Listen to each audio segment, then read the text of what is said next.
চাকরি লেখার কথা তুমি সত্যি সত্যি দিলা কেন? আমরা আপনাদের গ্রাম থেকে 2 জনকে সহকারী হিসেবে নিয়োগ দিতে চাই, যাদের স্যালারি হবে প্রতিদিন 1000 টাকা। স্যার, আমার ছেলে আছে, পড়াশোনা জানা ছেলে এবং অনলাইনে থাকে সারাদিন। এই কাজের জন্য একদম যোগ্য স্যার। চাকরি তো হয়ে গেল আব্বা। দেখছো কেমন ফাও ফাও চাকরি পেয়ে গেলি। আমি তো মনে করছি জীবনে তোর চাকরি হইবই না। ওই যে একটা কথা আছে না, জ্বরে বক পরে ফকিরের কেরামতি বাড়ে। আর আমগেন হইছে জ্বরে ঘর পরে চাকরি আসে ঘরে ঘরে। আমার মোবাইলটা একটু বাজারে নিয়ে যাও তো, একটু চার্জ দিয়ে নিয়ে আয়। মনে হয় যে আমি ওর বেতনভুক্ত কর্মচারী, দেখলে খালি কামের কথা। দেখো তুমি কিন্তু আমার লগে আবার খারাপ ব্যবহার করতেছো। খারাপ ব্যবহার দেখছোসটা কি? তোর লগে যে ব্যবহার করতেছি এটাই তো বেশি। আমি কিন্তু এখন থেকে আর বেকার না, আমি একটা চাকরি পেয়ে গেছি, আধা সরকারি চাকরি। কি তুমি চাকরি পাইছো? কে দিছে তোমার চাকরি? তোর কথা শুনে মনে হইতেছে আমার চাকরি পাওয়ার কোনো যোগ্যতা নাই। চোরের মন পুলিশ পুলিশ। আমি কি একবার কইছি তোমার যোগ্যতা নাই? যোগ্যতা তো অবশ্যই আছে। এই নাও ফোনটা ধরো, বাজারে গিয়ে চার্জ দিয়ে নিয়ে আসো। চার্জ দিতে হইব, 1 ঘন্টা সিরিয়াল দেখার থাকতে হইব। কি করতেছো? ভালো দিনগুলো বাইরে ভেঙে ফেলাইতেছো কেন? কি কথা গো? পরে কেমনে কই? তুই তখন তা করি লোক হইছে কি? ঝড়ে তো আমার কোনো ক্ষয়ক্ষতি হয় নাই, কিন্তু কই আইতাইছি 20,000 টাকার ক্ষতি হইছে। কারণ ক্ষতি যদি না করি ক্ষতিপূরণ পামো, তাই ক্ষতি করতেছি। এই দর তারা যদি আইলো আর দেয় আমার কোনো ক্ষতি হয় নাই, তাহলে আমার মান সম্মানটা কই থাকবো? বাঙালি সবাই লাল কাপটা শুধু দেখাই, বাঙ্গো নিজের ঘর বাড়ি সব ভাঙে ফেলাবো। তুমি আমাকে ভাঙ্গা পড়ে দেখতে পারতে কি করতেছো?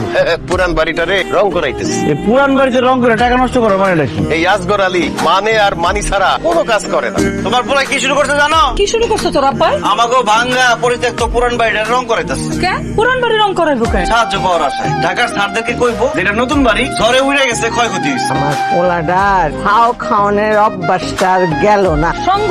সঙ্গ দোষে বাড়তাছে। মেম্বার চেয়ারম্যান ওগুলোকে উঠা বসো না তোর বাপে, তারা যেমন ফাও খায় তোর বাপেরও দেখতে দেখতে অভ্যাস হয়ে গেছে। তাহলে আব্বারে কও এই সুযোগ আমার একটা বিয়ে করে দিতে।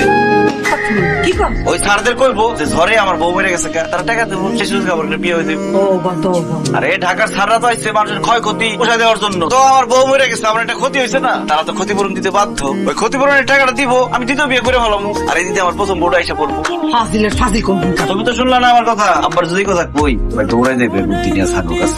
তুমি যে আমার পোলার বউ মরে গেছে, তার একটা বিয়ে করাই দেন, ক্ষতি তো হয়েছে। কেন দরকার কি? হ্যাঁ কোনো দরকার নাই আম্মা। আমার কিন্তু একটা মাত্র পোলা। আমার পোলার বিয়ের সময় আমি 10 গ্রামের দাওয়াত দিয়ে খাওয়াবো। আমার মনের মতো ইচ্ছা মতন আমি খালি টাকা খরচ করবো। ইচ্ছা মতো টাকা খরচ করবো? আব্বা আমার বিয়েতে একটা টাকা খরচ করবো না। সে অপেক্ষায় আছে যে কবে আমি একটা মেয়েরে নিয়ে পলাই যাই, কাজী অফিসে গিয়ে বিয়ে করে ফেলি, তাহলে তার খরচটা বাঁচে যাবে। এই আছে নাকি কেউ? আছে তো। পোলা কি কয়? আমার কি কয়? কিরে তোরা কি করতেছো তোমার রুমে? লুডো খেলি, খেলবি তুই? এসব মাইয়াও খেলা আমি খেলি।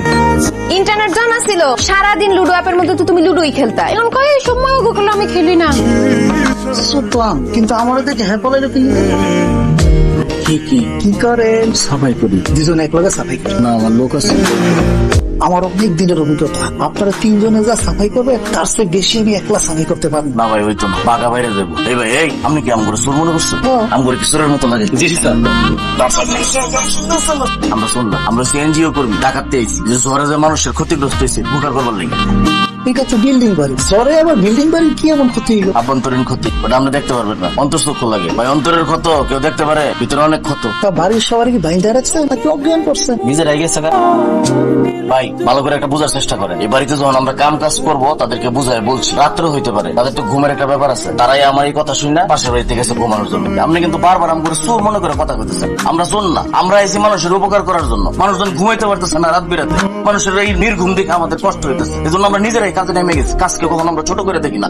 কাজই যে কোনো কাজ আমরা নিজের হাতে করতে পছন্দ করি। এই যে দেখেন সারাদিন কাজ করে রাত্র হয়ে গেছে, এখন আমরা নাইট করতেছি। দিনের বেলা এসেন, দিনের বেলা আসলে তম করে সালাম দিতে তো হয়রান হয়ে যাবেন। আমরা কি ধরনের অফিসার দিনের বেলা বুঝতে পারবেন। এত কথা কইেন না আপনি জানতো।